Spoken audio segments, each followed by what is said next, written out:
it's Jenny from Ginger Ninja Crafts. How are you? I hope you're doing well. It's Saturday. At the moment, it's Saturday morning. I've just had my breakfast and come into the craft room to do a wee bit of pottering. This is my first video for the Alphabet Challenge in 2024, so I should tell you a little bit about it. I managed to complete this challenge last year, and I never complete challenges. So I'm going to see if I manage to keep up with it this year. Probably not. I'll probably catch up with myself a bit, but that's okay.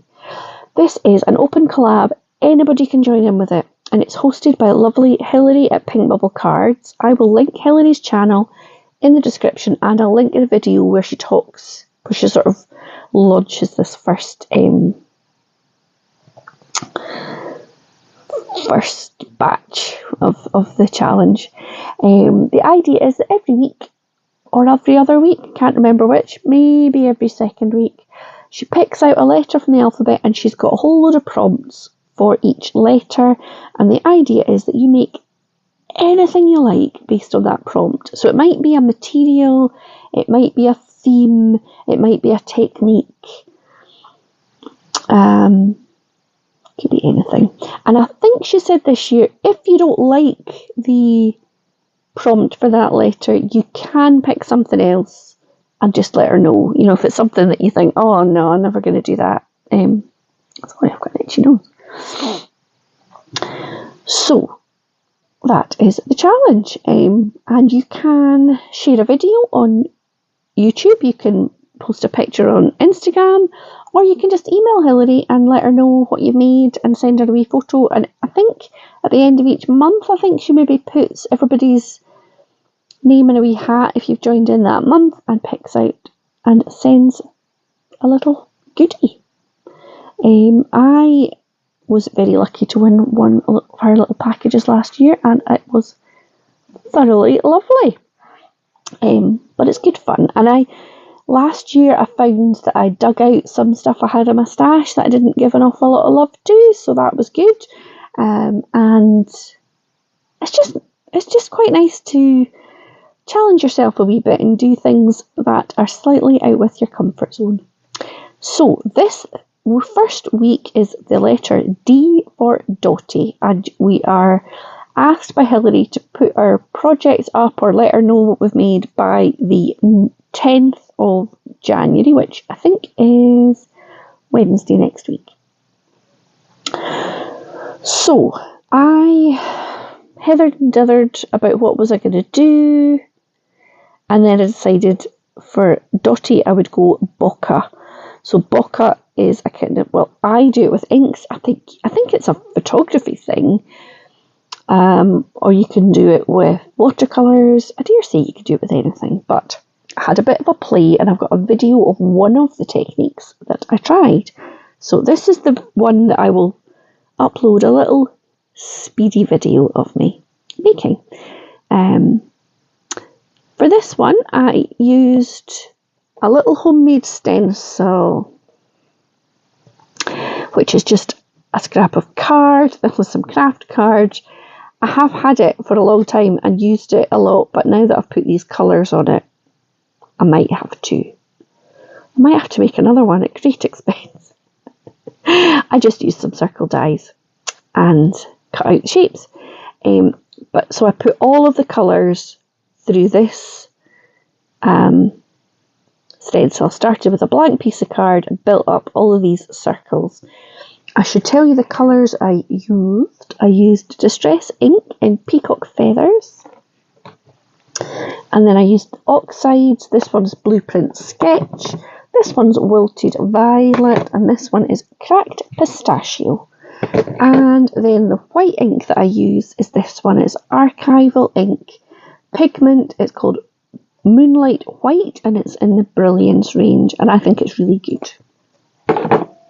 I've tried lots of white inks, but that is the best I've tried so far.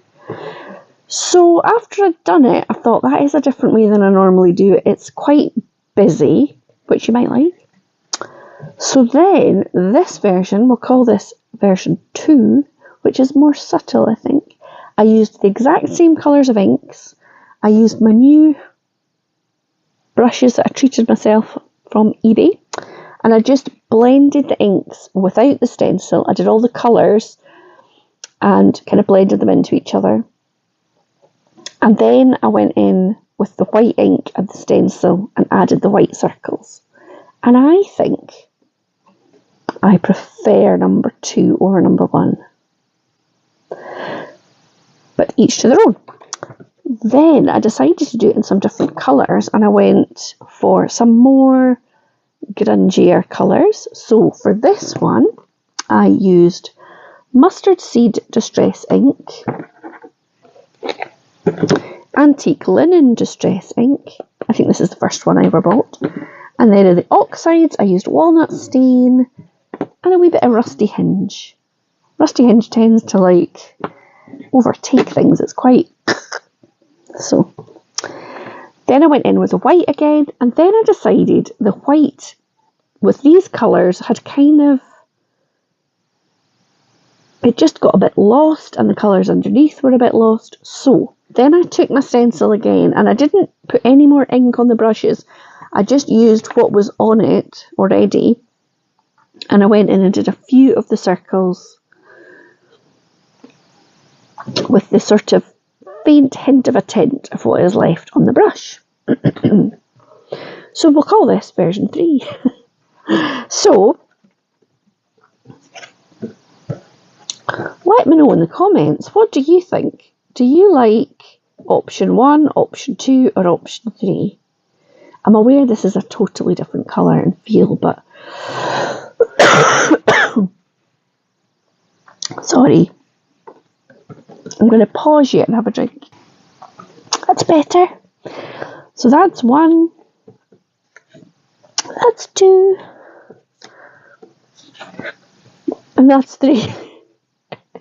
So I'm going to insert the video of me making this one just in case you want to see it in action, and then I'm going to finish these off into some cards and show you the finished items. Just a wee idea of what you can do with them.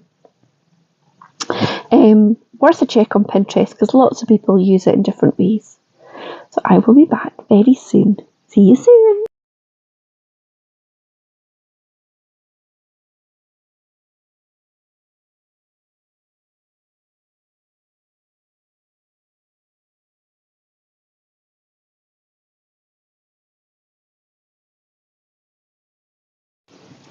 Okay, so hopefully you just saw me doing a bit of speedy inking. So I've now finished I finished 3 cards. This is kind of part of a bit, it's not exactly a New Year's resolution because I'm not doing New Year's resolutions, but I want to have a little stash of cards that I can use to send for birthdays or just to say hello or stick in with some Happy Mail, because last year I was terrible at being organised with birthdays and things. So this is going in my little box that's going to sit near my desk and I can dip into it whenever I need to. Also, I did a video, one of my little Vlogmas before I fell off that bandwagon videos. I looked at all my, I showed all my cat stamps and dies, or most of them. I think there was a couple that I missed out. And one of the ones I showed was this, and it's called Snarky Cat. It's a Tim Holtz one by Stampers Anonymous. And I thought I'm going to use that for this project because I did look through them and think I've got such lovely stamps that I don't use very much. Some of them I use all the time and some of them I kind of forget they're there. So what I've done is I've created 3 cards with a snarky cat and the inky background. So this one, I've just, because the background is colourful, I've just left the image in black and white. And the sentiment at the bottom says, "At times I'm grateful that thoughts don't actually appear in bubbles over our heads." And then I've just added a little "don't judge me" on a wee cloud on there. So cute! So that is the first one. Then the second one I used the the brown inkiness, and this one, which I have added some little claw marks, like he's slipping down the wall, making his mark, and it says, "In my defence, I was left unsupervised." So these sentiments are in that stamp set as well as the images. Whoops. So it's quite simple, apart from the sort of patterned background. And then this one. Oh, that face. Isn't that the face where you hear there's a racket? Something's clearly been knocked all over, smashed, broken, and you walk in and they're just like, no, nothing happened in here. And it says, "Look, I'm not saying you're old, but if you were milk, I'd sniff you first." I mean, I'd have to know the person quite well to send that, because some people might be offended. But that is my third card. So that is my entry for the hashtag Alphabet Challenge 2024, week 1. D for dots. Now I've made this, I'm able to go and look at the other videos that people have made, because I've seen a couple that have come up and I've gone, oh, nope, can't watch it, don't want to watch it. Because I'm so easily influenced. I would just kind of want to challenge myself to interpret it first. So thank you to Hilary for organising this again. It's so much fun, and I was so proud of myself for getting it finished last time. I definitely didn't make it every week for the deadline, but to get them all done in the end, I was impressed with myself. I'm not often impressed with myself, so yeah, have a lovely weekend, whatever you're up to. If you are at a loose end and you want to say hello in the comments, please do. I'll be interested to see if anybody prefers 1, 2 or 3 option for my Bokeh little trials. And yeah, I'll be back very soon. I've been playing with videos, well, with cards for Fanciful Challenge. So I'm going to have a wee video for that coming up next. And I need to make another ATC. So I will see you very soon. Have a lovely weekend, whatever you're up to, and take good care. Bye now.